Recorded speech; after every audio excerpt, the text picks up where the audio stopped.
Canada ಪ್ರಧಾನಿ Justin Trudeau ರಾಜೀನಾಮೆ ನೀಡಿರುವ ಹಿನ್ನೆಲೆಯಲ್ಲಿ ಮುಂದಿನ ಪ್ರಧಾನಿ ಯಾರಾಗಲಿದ್ದಾರೆ ಎಂಬ ಬಗ್ಗೆ ತೀವ್ರ ಕುತೂಹಲ ಮೂಡಿದೆ. ಪ್ರಧಾನಿ ಹುದ್ದೆ ರೇಸ್ನಲ್ಲಿ ಭಾರತೀಯ ಮೂಲದವರ ಹೆಸರು ಕೇಳಿಬರುತ್ತಿದೆ. ಈಗಾಗಲೇ ಭಾರತೀಯ ಮೂಲದ ಅನಿತಾ ಆನಂದ್ ಅವರ ಹೆಸರು ಕೇಳಿಬಂದಿತ್ತು.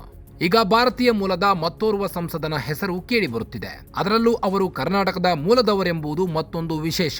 ಅವರ ಹೆಸರು ಚಂದ್ರ ಆರ್ಯ. ತುಮಕೂರು ಜಿಲ್ಲೆ ಶಿರಾ ತಾಲೂಕಿನ ದ್ವಾರಾಳು ಗ್ರಾಮದ ಮೂಲದವರಾಗಿರುವ ಚಂದ್ರ ಆರ್ಯ ಪ್ರಧಾನಿ ಹುದ್ದೆಗೆ ಸ್ಪರ್ಧಿಸುವುದಾಗಿ ಘೋಷಿಸಿದ್ದಾರೆ.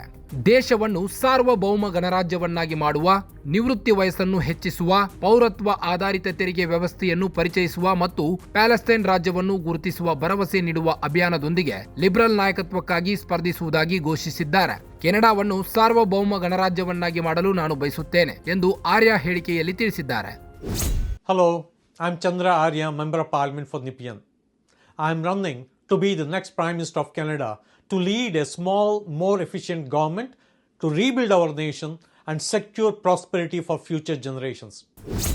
ಕೆನಡಾದಲ್ಲಿ ರಾಜಪ್ರಭುತ್ವವೇ ರಾಷ್ಟ್ರದ ಮುಖ್ಯಸ್ಥರ ಸ್ಥಾನದಲ್ಲಿದ್ದು ಇದನ್ನು ಬದಲಾಯಿಸುವ ಅಗತ್ಯವಿದೆ. ಕೆನಡಾ ತನ್ನ ಹಣೆ ಬರಹವನ್ನು ಸಂಪೂರ್ಣವಾಗಿ ನಿಯಂತ್ರಿಸುವ ಸಮಯ ಇದಾಗಿದೆ. ವೈವಿಧ್ಯತೆ, ಸಮಾನತೆ ಮತ್ತು ಸೇರ್ಪಡೆ ಕೋಟಾಗಳ ಮೇಲೆ ಅಲ್ಲ, ಅರ್ಹತೆ ಮೇಲೆ ಆಯ್ಕೆ ಮಾಡಲಾದ ಕ್ಯಾಬಿನೆಟ್ನೊಂದಿಗೆ ಸಣ್ಣ, ಹೆಚ್ಚು ಪರಿಣಾಮಕಾರಿ ಸರ್ಕಾರವನ್ನು ಮುನ್ನಡೆಸಲು ನಾನು ಬಯಸುತ್ತೇನೆ. 2040ರಲ್ಲಿ ನಿವೃತ್ತಿ ವಯಸ್ಸನ್ನು 2 ವರ್ಷದವರೆಗೆ ಹೆಚ್ಚಿಸುವುದು, ಪೌರತ್ವ ಆಧಾರಿತ ತೆರಿಗೆ ವ್ಯವಸ್ಥೆಯನ್ನು ಪರಿಚಯಿಸುವುದು ಮತ್ತು ಪ್ಯಾಲೆಸ್ತೈನ್ ಅನ್ನು ಒಂದು ರಾಷ್ಟ್ರವಾಗಿ ಗುರುತಿಸುವುದು ಚಂದ್ರ ಆರ್ಯ ಭರವಸೆಗಳ ಪಟ್ಟಿಯಲ್ಲಿ ಸೇರಿವೆ. ನಮ್ಮ ರಾಷ್ಟ್ರವನ್ನು ಪುನರ್ ನಿರ್ಮಿಸಲು ಮತ್ತು ಭವಿಷ್ಯದ ಪೀಳಿಗೆಗೆ ಸಮೃದ್ಧಿಯನ್ನು ಖಚಿತಪಡಿಸಿಕೊಳ್ಳಲು ಸಣ್ಣ, ಹೆಚ್ಚು ಪರಿಣಾಮಕಾರಿ ಸರ್ಕಾರವನ್ನು ಮುನ್ನಡೆಸಲು ಕೆನಡಾದ ಮುಂದಿನ ಪ್ರಧಾನಿಯಾಗಲು ನಾನು ಸ್ಪರ್ಧಿಸುತ್ತಿದ್ದೇನೆ ಎಂದು 2015ರಲ್ಲಿ ನೇಪಿಯನ್ನ ಉಪನಗರ ರೈಡಿಂಗ್ನಲ್ಲಿ ಮೊದಲ ಬಾರಿಗೆ ಆಯ್ಕೆಯಾದ ಆರ್ಯ ಹೇಳಿದ್ದಾರೆ.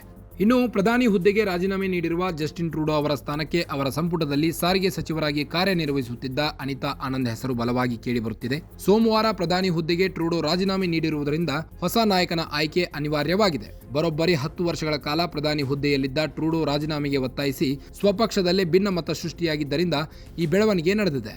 ಆದರೆ ಲಿಬರಲ್ ಪಕ್ಷ ನೂತನ ಪ್ರಧಾನಿ ಆಯ್ಕೆ ಮಾಡುವವರೆಗೆ ನಾನೇ ಪ್ರಧಾನಿ ಹುದ್ದೆಯಲ್ಲಿ ಮುಂದುವರಿಯುವುದಾಗಿ ಘೋಷಿಸಿದ್ದಾರೆ. ಈ ಹಿನ್ನೆಲೆಯಲ್ಲಿ ಕೆನಡಾದ ಮುಂದಿನ ಪ್ರಧಾನಿ ಯಾರು ಎಂಬ ಲೆಕ್ಕಾಚಾರ ಆರಂಭವಾಗಿದೆ. ಮಾರ್ಚ್ 24ರಂದು ಹೊಸ ಪ್ರಧಾನಿ ಆಯ್ಕೆಯಾಗಲಿದ್ದಾರೆ.